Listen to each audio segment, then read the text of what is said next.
and that's exactly where our attention needs to be from the standpoint of the life safety mission. So with that, we're going to invite in our federal partners. Florence, excuse me. Yeah. Would you say, though, do you feel confident that you are following the statutes and the laws as it relates to the use of the government vehicle? Yeah, so we're going to get to Floyd Florence, excuse me. We're going to get to Florence, and we're going to push forward and concentrate on the life safety issues. Thank you. We will have time for Q&A at the end. Thanks, Renee. Right. Thanks, guys.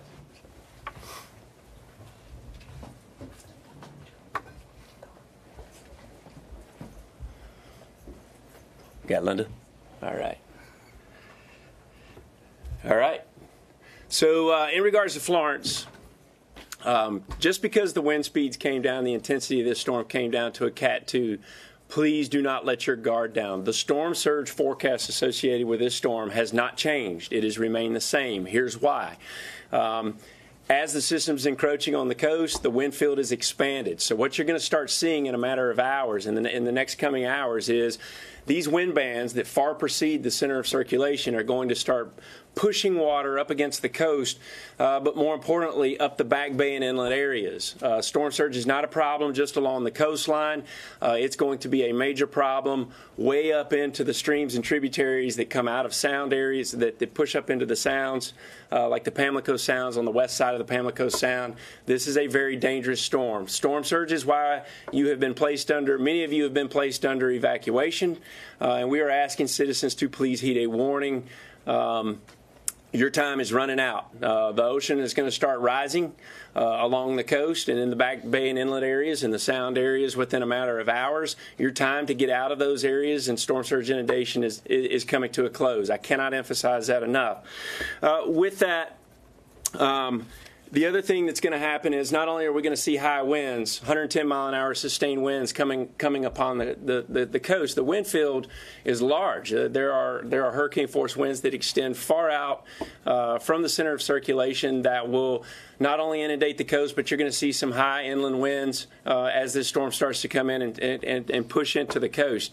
Coupled with that is copious amounts of rainfall as the system's pulling a lot of moisture out of the ocean. You're already seeing rain bands come along the Carolina shoreline, and unfortunately, these rain bands are going to be with us for several days. We're going to, you know, the forecasters are basically indicating feet of rain, not inches, in portions of the Carolinas and into Virginia. So this is a very dangerous storm. Inland flooding kills a lot of people, unfortunately, and that's what we're about to see. So please keep that in mind. The other thing is that I want everybody to know that FEMA and our federal partners have fully pre-positioned in support of our state and local partners.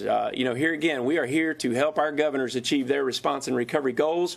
Emergency management is a team sport. It is a whole community effort. You know, as this system pushes through, right now we're focused largely on life safety, supporting evacuation movements, supporting mass care. As this system pushes through, starts to exit the Carolinas and Virginias, and you know, the threat ceases, we're going to be focused on stabilizing what we call community lifelines. For example, we've got to quickly understand the damage that's been done to the transportation systems, the communication systems, the power systems, and we are positioning and have been positioned for multiple days now to be ready to get those critical lifelines back up and stable as quickly as we can. But let me set the expectations. This is a very dangerous storm. We call them disasters because they break things. The infrastructure is going to break. The power is going to go out. It could go out for a number of days. It could go out for many weeks. It's hard to say at this point. So not only that, but many of you who have evacuated from the Carolina coastlines are going to be displaced for a while, particularly where the areas receive the highest amounts of storm surge. So, you know, we need people to get their mindsets right that disasters are very frustrating, and it takes time to get the infrastructure back up and running, but we are going to do everything that we can to push forward as quickly as we can to get things back up and working along with our state partners in the private sector who owns a large portion of the critical infrastructure that's going to be impacted. So with that, I want to quickly turn it over to our partners over at NOAA, Dr. Neil Jacobs and Steve Goldstein. So take it away. Okay, good morning. Florence is a Category 2 hurricane with maximum sustained winds of 110 miles an hour. It is moving northwest and is presently centered 170 miles east-southeast of Wilmington, North Carolina, and 220 miles east of Myrtle Beach, South Carolina. Florence is a very large hurricane. Hurricane-force winds extend outward 80 miles from the center, and tropical storm-force winds extend nearly 200 miles out from the center. Florence is forecast to slow down as it approaches the coast. So even today, as we see outer rain bands from Florence move into the outer banks of North Carolina, landfall is not expected for another 36 hours, sometime Friday afternoon, Friday evening, or even early Saturday morning. This slow-moving, very large hurricane will bring a long-term extreme rain, storm surge, and hurricane-force wind threat to eastern North Carolina and South Carolina into the weekend. In North Carolina, we're particularly concerned about the Pamlico Sound and the Pamlico and Neuse rivers, where 9 to 12 feet of storm surge are forecast. And the beaches from the Outer Banks to the Wilmington area, 6 to 9 feet of storm surge are forecast over several astronomical high tide cycles. As far as rainfall, we're still forecasting 20 to 30 inches, possibly 40 inches or more, especially in eastern North Carolina and northeastern South Carolina. In addition to all of that, there's also a tornado watch in effect for eastern North Carolina today and tomorrow. The next advisory from the National Hurricane Center will be issued at 11 o'clock Eastern Time. Thank you. I'd just like to take an opportunity to emphasize the expanse of this storm. So the tropical storm force winds extend out 200 miles and the hurricane force winds extend out 80. This is a tremendously large storm, and when it slows down, what you'll see is this expansive wind field will pile up water along the coast in the form of a storm surge. But in addition to that, there's going to be a tremendous amount of rain. And as the storm slows down, there's going to be lots of coastal flooding. And with that, combined with the onshore flow, it's going to be very hard for this water to evacuate. So you're going to see a tremendous amount of inland flooding. I'd also like to thank the NOAA Corps officers for flying several flights into the storm, collecting data to improve the forecast skill in the models. In addition to that, I'd also like to thank the Air Force for providing reconnaissance flights as well. All right. Thanks, Doc. All right, next we have our partners with the American Red Cross, Charlie English, to give us an update on the mass care efforts underway. Thank you, Administrator Long, and we certainly appreciate your leadership and your inclusiveness of our faith-based and private nonprofit partners on the team. So thank you very much for that. The Red Cross and other private nonprofits continue to pre-stage resources in the theater of operations in the Atlantic area. I'd just like to set a little expectations. If the public has not experienced staying in a shelter in the past, you'll be safe, but conditions are Spartan. So we'd ask you to bring your toothbrush, your pillow, other comfort items with you, and we'll keep you safe until the storm passes. And then post-landfall and post-impact, it'll be a more comfortable situation for you. Would also like to take the opportunity to say that this storm is a significant event. Our resources will be stretched. If you're fortunate enough not to be impacted, we would like to have you consider being a volunteer. You can do that at redcross.org or any other of the other fine agencies that you choose to volunteer with. Thank you. All right. And folks, one of the most powerful arms of the whole community is the non-governmental organizations like the Red Cross. And here again, when this storm passes, this is about neighbor helping neighbor all the way up to the federal government. So if you're looking to get involved and you're not in, the Carolinas, but you're looking to get involved to help out the situation once this thing's passed, go to invoad.org or redcross.org. So thank you again. Next up, we have our partners with the Army Corps of Engineers, Mr. Ray Alexander. Thank you, Administrator Long. Good morning. The Army Corps of Engineers is prepared and ready to respond to Hurricane Florence, working with our federal family members and state and local partners. To date, we have over 200 personnel engaged with over $6 million in mission assignment dollars from FEMA, 19 mission assignments, and over $13 million in federal coastal emergency dollars. In our Pacific Ocean Division continues to assess and respond to the effects from the typhoon and the hurricane out in the Pacific. While here in the Atlantic, under our Stafford Act authorities, we're postured to provide temporary power support, debris management, temporary roofing, housing, and conduct infrastructure assessments in the Carolinas, Virginia, and elsewhere where needed. As far as dams, there are 5 Corps of Engineer dams in Virginia and North Carolina. All have sufficient flood control capability to accept the effects of precipitation from Florence. We're working with the Army's Installation Management Command to ensure that dams on Fort Bragg, North Carolina, Fort Jackson, South Carolina, any effects of Florence to those dams are mitigated. In terms of navigation, we're closely working with our partners from NOAA and the U.S. Coast Guard and prepared to rapidly open federal channels and other navigation. And finally, in flood response, we are integrated with state and local county governments to provide technical assistance in flood fighting, both before the storm and after. Thank you. Thank you. Next up, our partners with the Coast Guard, Rear Admiral Austin. Thank you, Mr. Long. The safety of the people in Hurricane Florence's path, as well as our own Coast Guard men and women and their families, are a top priority, and we are working in close concert with FEMA and our other federal, state, and local partners in preparing for the storm. In preparation for the storm, the Coast Guard has taken the following actions. The ports of Wilmington and Morehead City, North Carolina, as well as the entrance to the Chesapeake Bay, have been closed. And in preparation also for the storm, we've pre-staged shallow water response boats, as well as bringing in additional search and rescue aircraft, which will be staged in Air Station Savannah, Georgia. And we've moved aircraft out of the Air Station Elizabeth City to be ready to come in behind the storm as soon as it is safe to fly those missions. Coast Guard is also pre-staging other deployable specialized forces with additional law enforcement, security, and oil and hazardous materials response resources to be ready. And all Coast Guard small boat and cutter crews are going to be outside the storm and ready to move in as soon as it's safe to do so. For those in the path of the storm, we urge you to do the following. Please stay off the water. Coast Guard search and rescue resources will be degraded or unavailable before, during, and immediately after the storm. Remember that social media is a great way to stay informed, but please don't use social media in order to call for help. Please call 911 or Channel 16 in order to reach out to get help.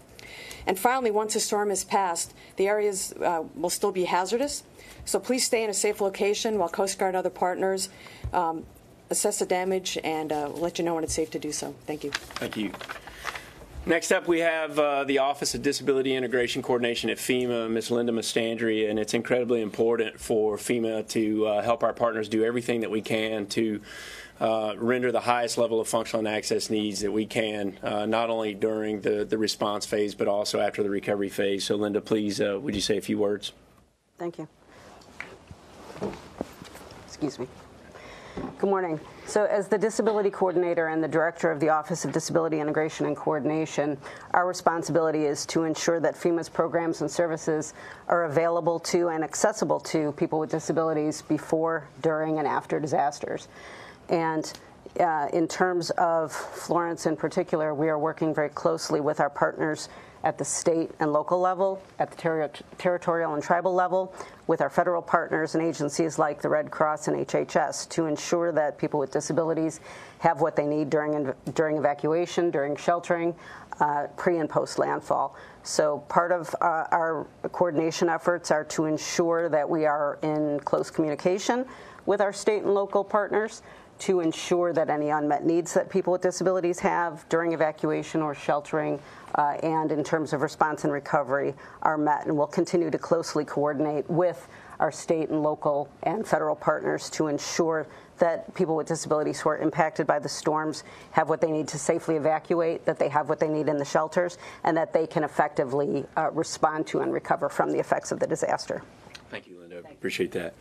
And then finally, our next up, Environmental Protection Agency, Reggie Cheatham. So, okay. All right, there we go. Thank you, Administrator Long, and good morning. My name is Reggie Cheatham, the Director of the Office of Emergency Management, U.S. EPA. EPA is the lead federal agency for inland releases of oil and hazardous substances through Emergency Support Function 10 under the National Response Framework. In addition to requests for assistance from our states, tribes, and local government partners, some of the things that EPA is currently doing prior to Hurricane Florence is to determine the status of preparation at chemical, oil, and production facilities that may be in the path of the storm, and to identify any releases and discharges of hazardous substances or oil caused by the storm.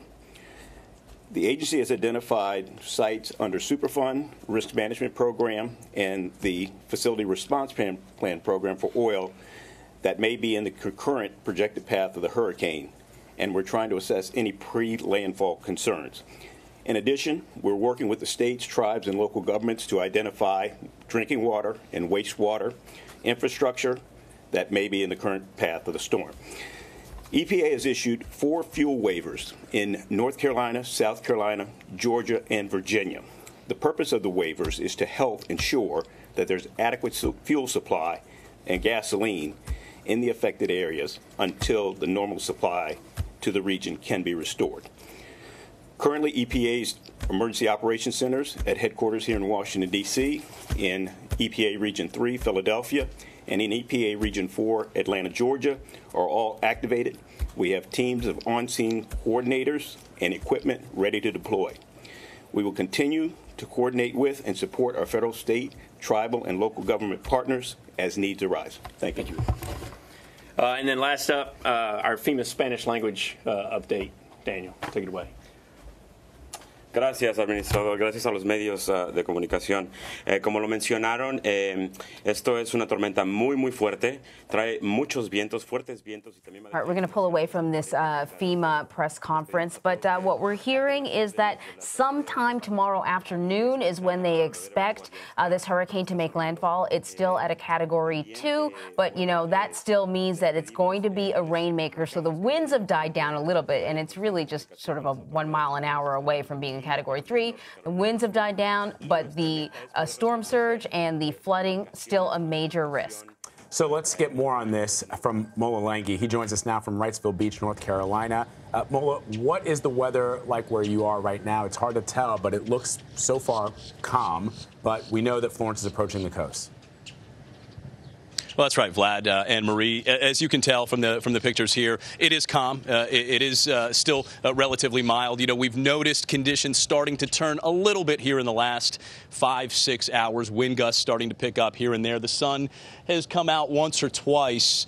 But as you mentioned, about 24 hours from now, we are expecting to really be in full swing here as Florence is expected to make landfall. And what are officials saying about the risks of trying to ride out this storm? We've seen, you know, a handful of people who say that's exactly what they intend to do. Yeah, the overwhelming majority of people along the coastline, up and down throughout North and South Carolina, especially in the vulnerable coastal communities, the overwhelming majority of people heeded the warnings, they heeded the advice and the mandatory evacuations and even the voluntary evacuations, and they headed inland. They moved west, they got out of town. You're always going to have a handful of people who want to ride the storm out. And according to those people, you know, we've found a couple and spoke to a couple. It's not, you know, because they're being naive about this or they're being ignorant or to the storm or, you know, seeking out some, you know, twisted sense of adventure or anything like that, but they want to be close to their properties. They don't want to abandon what they own. They want to put eyes on the damage. They want to be the first ones to respond to the damage of their properties. But again, officials are not mincing any words about this. We've heard everything over the last couple of days, from this is a monster of a storm to it's a life-threatening storm, a catastrophic potential storm. The police chief of Wrightsville Beach was out here just a few minutes ago, and when he was asked what his officers are telling some of the folks who decided to stay behind, is that they were getting next of kin names to notify their next of kin in the event of their death. So these folks are not, in terms of the officials, they are not mincing any words, and that's by design. They want to scare people into moving. They'd rather scare them and have them move inland than have them, and there not be a storm, than have them stick around and perhaps potentially suffer the worst. I don't know what people think they're going to do to have first eyes on the damage. You're not going to be able to hold back a storm surge or a flood in your house, and people are not going to be able to get to you to help you if that happens. Yeah, man is no match for Mother Nature. There's nothing you can do. It's better to wait it out. There's no question about it. But the rationale that we get from folks is they don't want to abandon their properties. So let's talk about the storm surge, Mola. I mean, have you spoken to anybody who has decided that they're going to ride this out, what they will do if that storm surge happens over the next couple of hours? Well, again, this goes back to what we were just talking about. There's never really a good explanation. I mean, they have an explanation, and folks that we'll talk, that we've spoken to, just say they'll find higher ground, perhaps going up onto the roof. We've seen those sort of images with Katrina and with Harvey and some of those other storms, with people getting to the point where they have nowhere else to go. The water starts moving in so quickly that they've got to go to the roof. So if that is your if that's your plan, then that's, you might find yourself in a life-threatening spot. So, as far as what people can do, there's not a whole lot you can do, especially, in some of the areas that we're talking about, some of the worst expected storm surge areas. They're talking about potentially 9, 10, 11 feet of storm surge. Now, you can board up your properties. You can put sandbags down. A lot of these coastal communities, a lot of these beach communities, the states and local governments have done a lot in the last few years to mitigate, a lot of beach development projects to mitigate some of these storms. But a 10-foot storm surge, that goes back to man is no match for Mother Nature. There's not a whole lot you can do in terms of protecting yourself from something like that. All right, Mola Lenghi reporting for us, Wrightsville Beach, North Carolina. Mola, thank you so much. We appreciate it. All right, let's turn to Adriana Diaz now. She is joining us live. Adriana, what exactly is your location? I'm in Jacksonville, North Carolina. This is the New River behind me, and it leads about 10 to 20 miles this way to an inlet that leads to the Atlantic.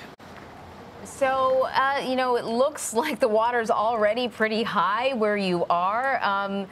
Is the expectation that this river is probably going to overflow its banks? Absolutely. Where I'm standing, this dock is going to be underwater. That's what officials tell us. It's going to be the earliest areas, one of the earliest areas to flood. We went out on the water yesterday with wildlife officers who were just looking for hazards on the waterways. And they told me that even though this isn't that choppy yet, and yesterday it was even less choppy, yesterday there were just some ripples. They said normally this water is as smooth as glass. So just imagine the difference that it is and what's had to happen to start creating this movement. I mean, you can see the wind right here. This really wasn't moving much when we were here yesterday, and just in the past few hours, the wind has really started to pick up. It's been drizzling just a little bit. That's why I have this rain jacket on, but that's been off and on. But you can tell things are starting to change. So we know that the hurricane has been weakened to a Category 2. Does that lessen the threat of storm surge for the river that is behind you there? Well, even though it's lessened to a Category 2, so those are still sustained winds of about 110 miles per hour. The problem with this storm is that the wind field has actually widened. So officials believe that will make storm surge worse than it was before. So they're expecting up to 13 feet in some parts of the region, and that is made even worse by the more than 20 inches of rain that's also expected. So what about, it's hard to tell if there are homes in the area from what we see right there, but are there homes in the area?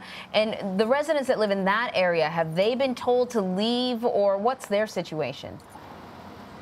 Right. So we're in Onslow County. There's a mandatory evacuation here, but we were moving around and we saw people that were still outside their homes. Some people are boarding up, but others looked like they planned to stay. We spoke to someone who was actually working on his sailboat and getting the sail down to try to minimize movement when the storm does come. That sailboat is anchored away from homes, and that person told us that they plan to stay.